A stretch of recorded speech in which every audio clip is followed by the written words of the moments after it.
dá para colocar tudo isso numa coisa só? Não adianta fazer um coquetel molotov e achar que isso, na tacada só, você tomar aqui 4 litros na veia. Tem como não dar não, porque também... um shot de Jesus, fazer um negócio...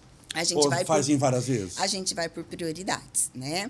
Então, assim, sempre o início do tratamento, primeiro, eu falo que é uma ferramenta, mas a gente vai ter que organizar a vida desse paciente, identificar principalmente quais são os principais fatores estressores que às vezes levam ele para uma compulsão, ensinar que ele vai ter que passar por um processo de reeducação alimentar. Mas o que tem a ver, por exemplo, a compulsão com isso daí? Porque muitas vezes a compulsão vem de uma deficiência de uma nutrição completa. Quando o paciente está desnutrido, o corpo entende que ele precisa comer. E ele gera a sensação de fome. Só que o que o cidadão faz? Vai lá e come pão, biscoito, bolacha. Aí 3 pacotes de bis. Exatamente. Além dele não se nutrir, ele faz uma refeição que a gente chama de alto índice glicêmico, joga a glicose dele lá para cima, aí o pâncreas dele tem que correr, joga a insulina dele de novo lá para cima, para ele não ficar em hiperglicemia. Aí a glicose cai, e aí o que acontece? Ele sente fome de novo. Só que ele come de novo errado. E aí, sabe o que ele fica fazendo? Insulina. Com aqueles picos. Insulina é um hormônio anabólico. Anabólico é tudo aquilo que constrói. Só que, assim, constrói gordura periférica. Sim. Porque a pessoa que está se matando de pão, de carboidrato simples, besteira, não é uma pessoa que tem uma consciência alimentar, que está preocupada em ter uma alimentação saudável, que está fazendo uma atividade física. E aí, quanto mais ele vai gerando gordura, né, mais vira um ciclo vicioso. O tecido subcutâneo vai ficando cada vez, ele é mais resistente ainda à insulina, e aí vai aumentando essa resistência periférica, e aí a insulina vai subindo, e aí começa um processo, uma das fases do processo de obesidade e síndrome plurimetabólica, né? Então, aqui eu trouxe, por exemplo, só a questão da detoxicação, porque é o que a gente começa a fazer primeiro para esse paciente. Porque quando o paciente chega lá no seu consultório falando, eu tô cansada... Você ouve muito isso, né? O tempo todo, Sim. né? Eu vou falar assim, olha, eu não tenho a fórmula mágica, mas a gente vai ter que ver como é que está seu ritmo de vida, como é que está seu sono, como é que está sua alimentação, como é que está sua atividade Isso física. daqui não quer dizer, por exemplo, eu vou fazer a terapia injetável com você, que agora, a partir de hoje, eu não posso descuidar de tudo. Agora, viva Touché! Porque agora eu já faço no injetável Não, pelo contrário. Isso aqui eu falo que é o resgate. É o primeiro socorro. Quando a gente vai no hospital, a gente não vai na veia, Sim. Que é o que a gente falou, Isso. né? Que quando está muito ruim, vai na veia. Então, eu falo assim, não adianta eu pegar aquela paciente ou aquele paciente que já chegou num estado de fadiga crônica, que ainda não conhece nem a sua situação hormonal, que a gente às vezes tem que fazer homeostase, que já tem muitas vezes outros desvios metabólicos, dislipidemia, resistência periférica à insulina ou até mesmo diabetes, que já tem um hábito alimentar precário, ruim, que está desnutrido, inflamado, e eu vou falar para ele assim, ó, a partir de agora você não vai comer isso, nem isso, nem isso, nem isso, você vai passar na sua nutricionista, a sua dieta é essa, e você vai fazer atividade 3 vezes por dia, ou todos os dias da semana. Cantando hino nacional. E é disso que você precisa. Isso, é lindo. No papel é uma maravilha. Ele não vai nunca mais voltar ali. Sim. Ele não vai fazer. fazer. O papel aceita qualquer coisa, né? Daí para você praticar. E aí eu fiz minha consulta, meu dever está cumprido, top, beijo, ótimo. Tchau, né? Se vira. Não. Então, assim, o paciente chegou nesse estado, vamos conversar.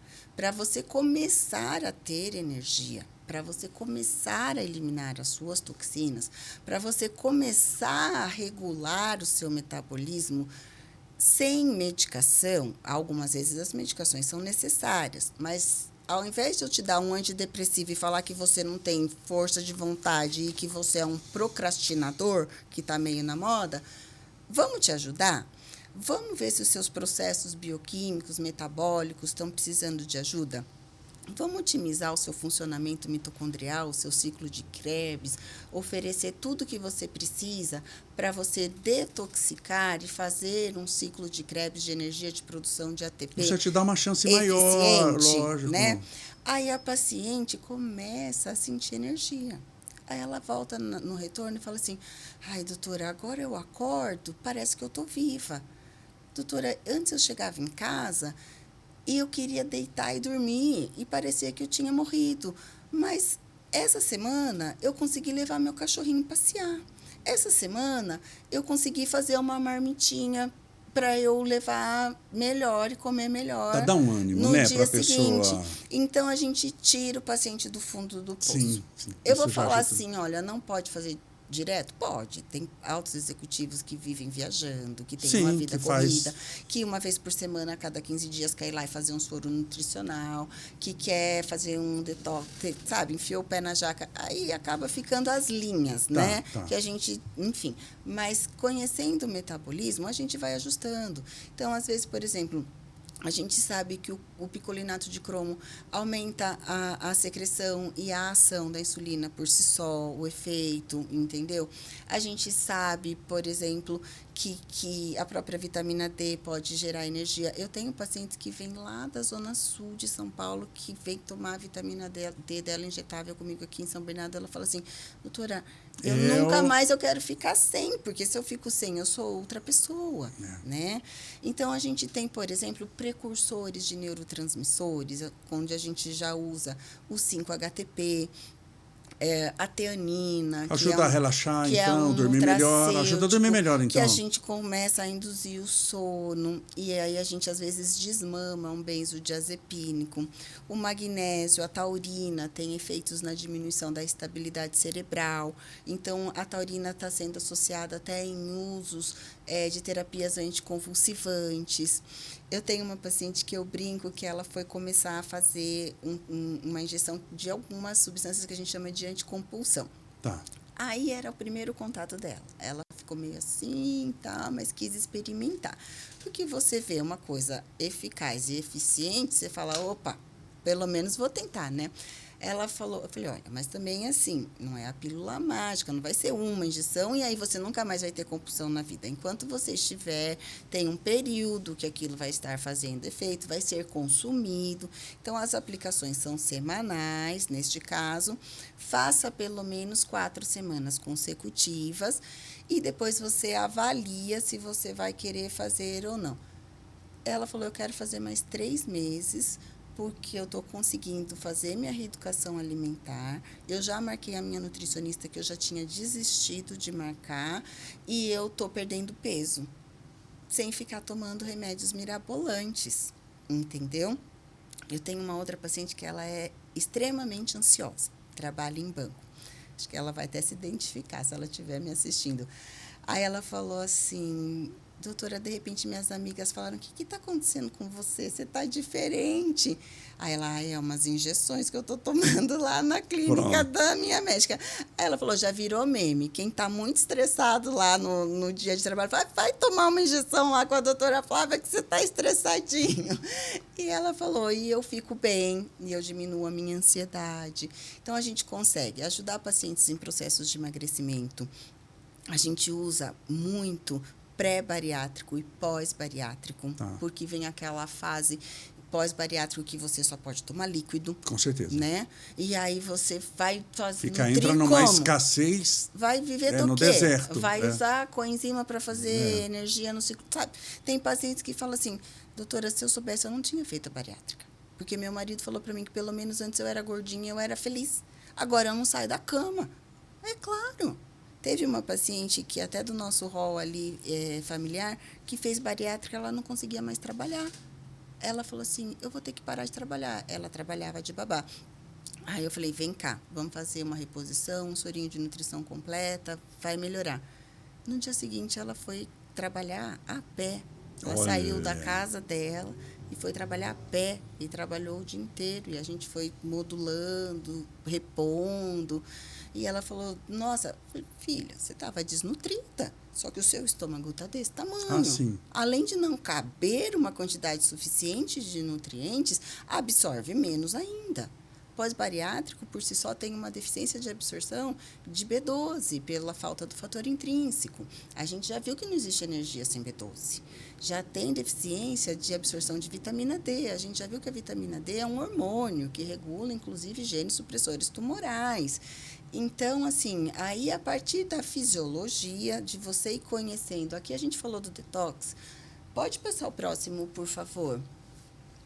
Olha como nós estamos conversando há 1h e pouco. Hein? Jura? Já está acabando, eu prometo. Não, e aí, só por último, na produção Tá. de energia. Então, assim, só para também trazer, né, algumas coisinhas. Então, a gente, além de fazer o detox, a gente tem que entender que para a gente produzir energia, a gente tem um motorzinho dentro da nossa célula, que é a mitocôndria, né?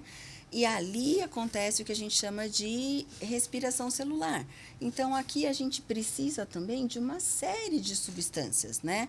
Então, por exemplo, o NADH. O NADH, hoje em dia, a gente usa injetável com muita segurança e ele vai otimizar, servir de matéria-prima para todo esse ciclo aqui de reações químicas acontecerem.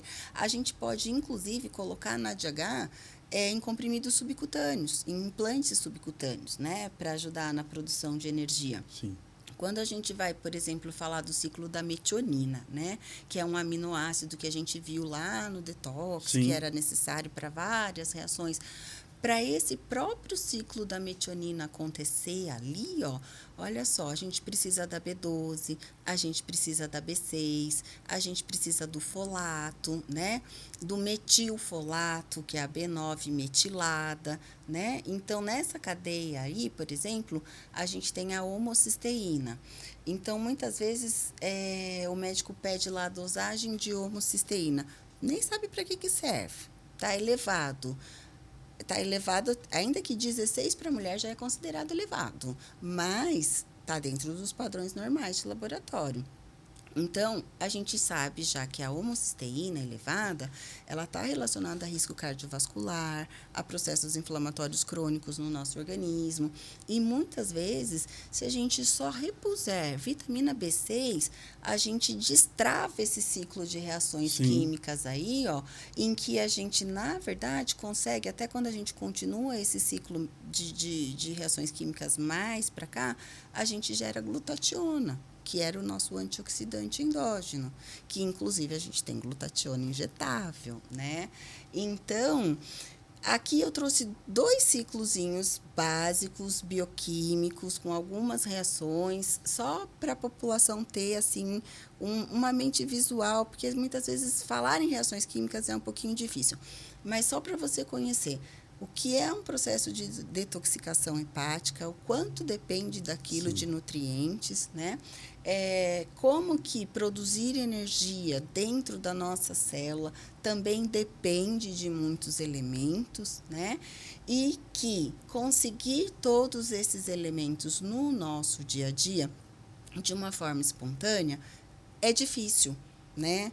Os nossos alimentos estão cheios de agrotóxicos, a nossa cultura alimentar está muito ruim, o nosso ritmo de vida gera um estresse oxidativo muito exacerbado, além do que os nossos processos endógenos, né, próprios do organismo são capazes de controlar, né?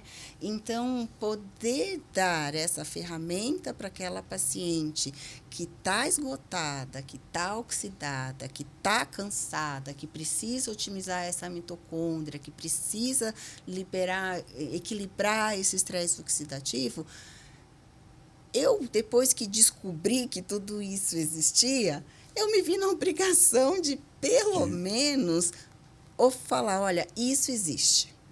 Vamos ver o que dá para fazer, né?